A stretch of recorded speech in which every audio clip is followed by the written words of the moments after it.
We have different working groups to tackle the technical, operational, and institutional issues. These working groups consist from experts from each member states, either from the ministry levels, authorities levels, and operator and infrastructure managers levels. We have great cooperation with the stakeholders. Even we have external stakeholders like customs and immigration involved in this project.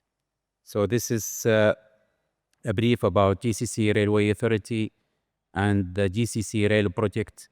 That is the main project that is constructed right now in this region.